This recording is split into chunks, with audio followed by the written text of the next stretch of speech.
here at the Congressional Black Caucus 53rd Annual Legislative Conference, and I am here with Mr. Gbenga Ogunjimi, who is the president of the Nigerian Center and no stranger to AURN. How you doing, sir? Fantastic. Thank you for having me back. Absolutely. And I wanted to have you back because we're here talking about a lot of issues plaguing the African American community. We're talking about policy. This is the largest policy conference for Black America in this country.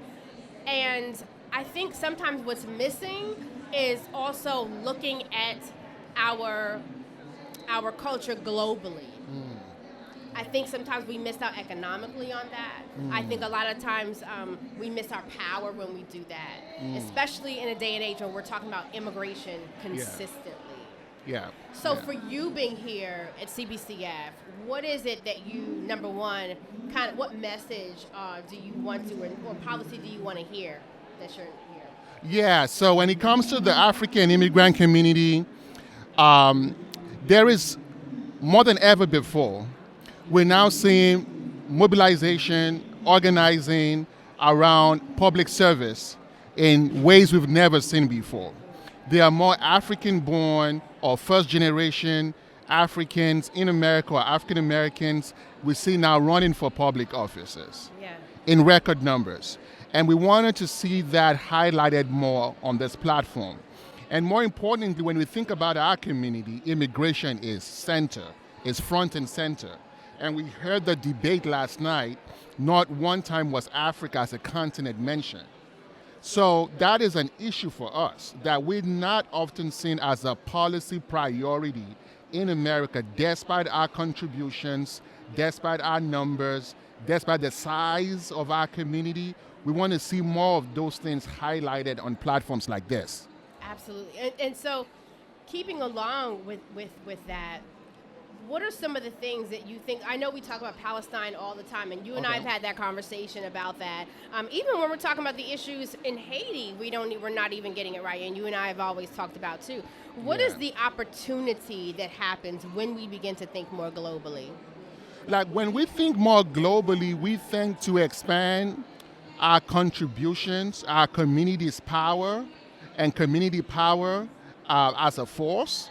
And oftentimes we are siloed and separated and fragmented because and demonized and all of that. The racial tropes that we have seen come crazy. So I think we have to be very much intentional about taking control of the narrative. And oftentimes we're not as assertive when all these negative tropes come to our community. We just let it go. But we really have to start speaking up that is not who we are. This is who we are as a community, and this is what we want to be known for. For example, what we've done at the Nigerian Center is we reached out to the DC government and said, look at the size of our community here. Can we have a Nigerian American Day? And what are those numbers when it comes to this DC area? Well, in the DC area, we have to look at it in the DMV area as a whole. So we have close to 300,000 from Nigeria alone in the DMV area. Oh, wow. So that is a significant number that we see, and that number continues to increase.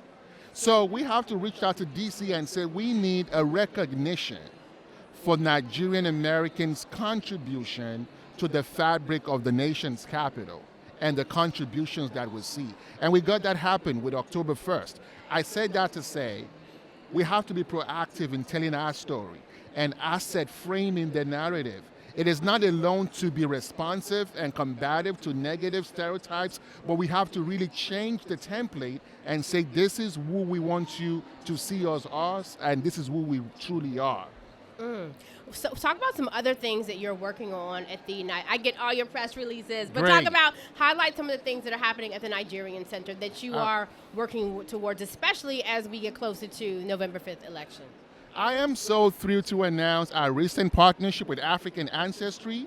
Oh, wow. Yes. So for now, like never seen before, when you do your DNA ancestry test, and a lot of Americans have been doing that and it's coming back as Nigeria, you can now be referred to Nigerian Center to do Igbo, Hausa, Yoruba language classes.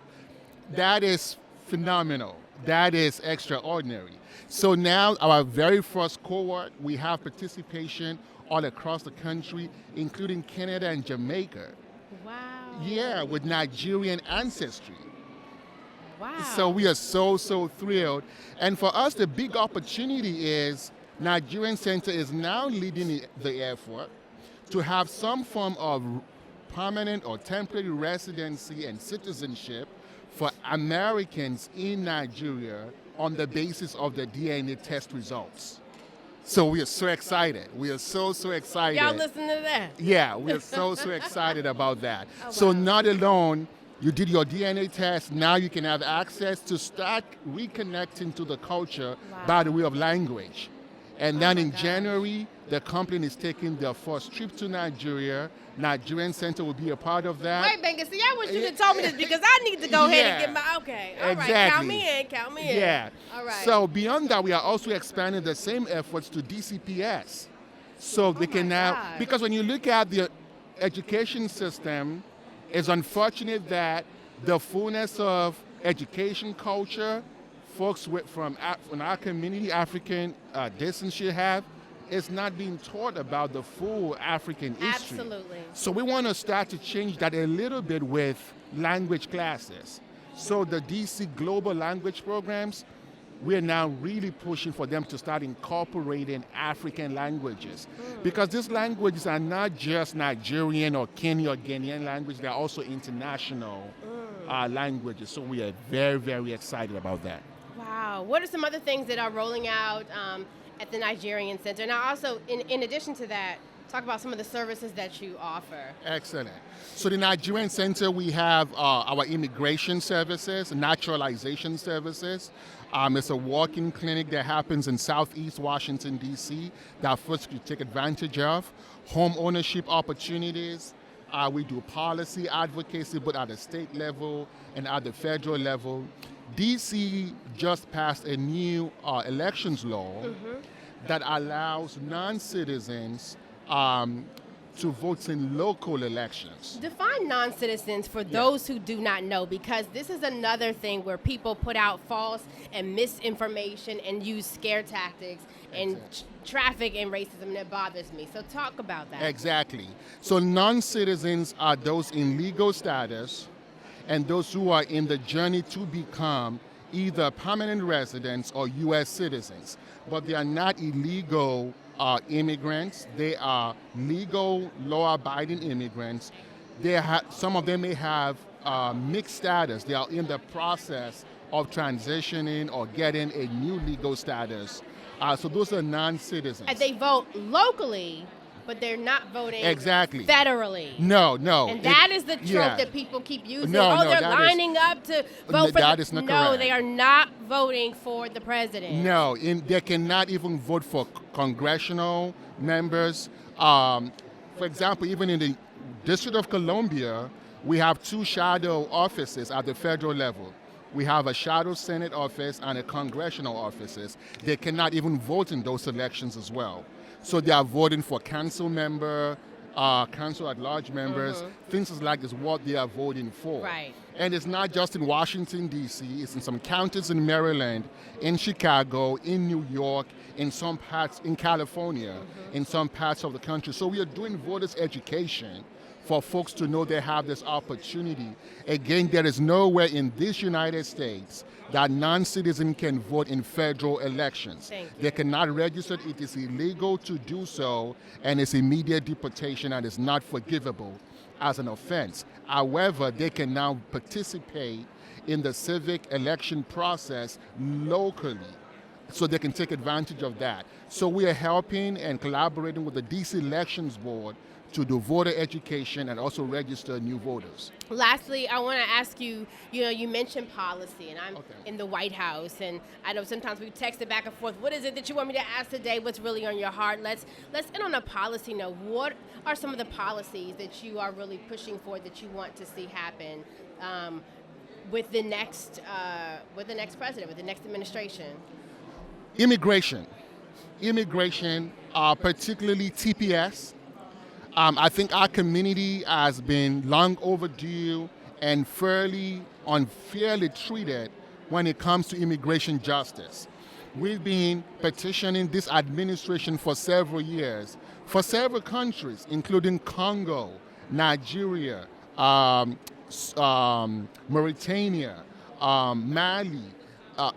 So we've been asking for the designation for temporary protected status, DED, and also SSR, Special Student Relief. So let's talk about Special Student Relief. The student-based immigration pathways is the largest pathway for our community to come here legally, and our community tends to have high-skilled, highly educated type of immigrants that come through the country. Now, if you look at the economic states of Nigeria right now, the currency is in significant crisis. Whenever that happens to any country in the world, the DHS, Department of Homeland Security Secretary, has the power to designate such a country as SSR, Special Student Relief. What that means is that students become eligible to receive off-campus work authorization, and they can protect their F1 visa status. We are aggressively pushing for that. And we are just pushing for immigration protections for folks so they can fully participate and have the opportunity and the privilege, to be legal in this country, to make their contributions, and to just serve. So that is really the policy changes we want this administration to consider our community for. Gbenga, thank you so much for coming on AURN and talking about the work of the Nigerian Center. If there are any updates, please always come back. You're welcome on our station. Thank you so much. Thank you so much. Where can people go to find out more information? Excellent. So our website is Nigerian Center, that is center with an ER.org. And once you go there, all our social media handles is present. Lastly, I just want to quickly plug, October 1st is coming. October 1st have dual significance for us in the Nigerian American community. It is the Nigerian Independence Anniversary, but for us in the DMV, it is also Nigerian American Day. We are going to hold a press conference. We invite the community to come, and Nigeria's Center co-produced a documentary called Perception, the Nigerian Narrative. What does it mean to be Nigerian in this United States of America? And what is the global brand identity of Nigeria? That Nigerian spirit. What animates the Nigerian that you see? Please come for this documentary on the 1st of October. I gotta go get my ancestry done because I just hope it leads right on back. We might be cousins, Gbenga. We might be cousins. Yeah. Amazing. We all big one family. It's a global one family. And we have to think like that. So thank you so much. Thank and you, you're part of Ebony. the AURN family. Thank you, Ebony. Thank you once again.